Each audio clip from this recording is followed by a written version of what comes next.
cô này có nhiều món là bơ khỏi tôi nữa. Tụi tôi về cũng cho thông báo tên đấy chứ. Thế lạ quá. Lạ quá, của tôi mới chơi không đó gì. Chứ cả sự chứ. Lâu tụi này mê luôn. Sao này có bỏ hỏi này có phải. Nhưng nó tới. Tại sao dọn sao?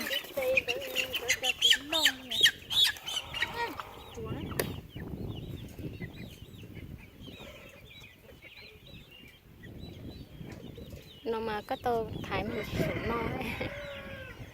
Là dây nó chơi trên cổ. Là không cầm. Cái cái mà thay nhỏ trên thay nhỏ. Không. Cứ sợ nó ký nó rồi. Nó cứ vào lúc nào phát sinh.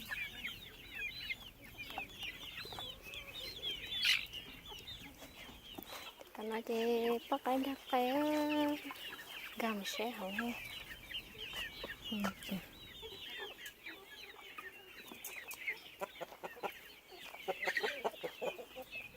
Một cái nó lo cơ. Cái để nó mà chống đi chống nếp bư họ lúc chống no. Nếp bư họ ăn no. Chống tiếp theo đi luôn. Cái pla.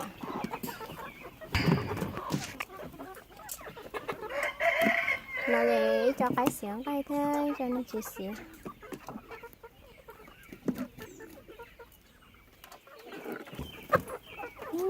Sao làm một dây nó cái thòi quá cái nó chết pla.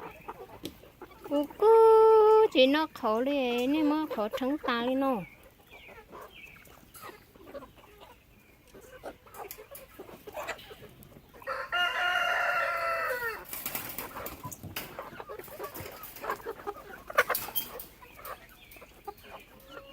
Cơ đi rồi. Ô chạy như tần đâu là.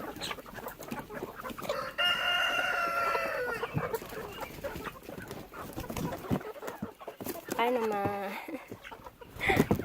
dù là chỗ này chẳng cần theo là sao dù rồi đấy. Ôi dù bây giờ có trong tử nè. Lúc này trẻ nó thì cho khẩu đó họ có lúc cho lon nan đâu.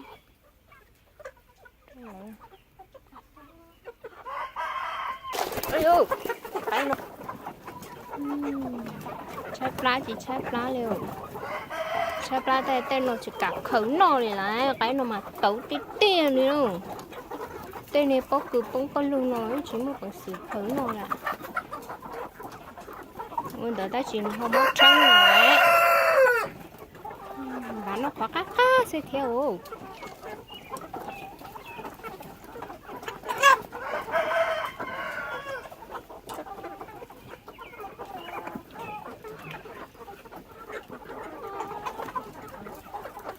Cái trên nó chè sò chè cái yêu cái gì cho thỏ và thổi món gì non đó mà cái thế này trong nữa cái này tổng đồ con ca chỉ lá lò nổ lâu co mất sỏi rồi tôi trồng thế lá số tôi muốn dai dần hơn tờ tàu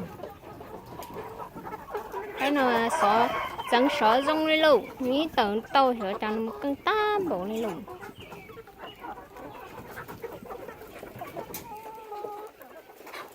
Nó chị tao nó đi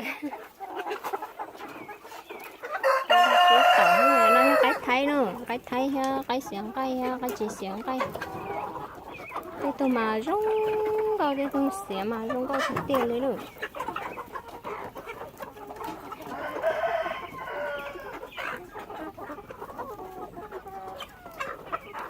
cái nào mà xí tỏ tao hồ đi tự ta luôn rồi.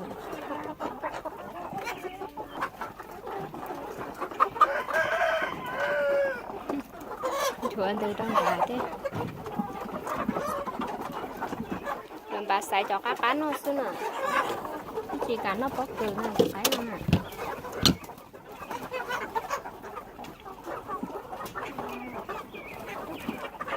Nó chơi YouTube chơi dùng món bóc từ nhá, món mình chỉ tên nào bằng cereal đó nó sẽ chè nhiều hoa sản nó tên này cả tên chè là phố à hả chè nó cái phà chè chỉ sản nó là chè lại thế này thế thì tụi ở bên tụi cái nó tốn nó nữa cái nó mà có mua bò thế mà họ tàu các cuộc cơ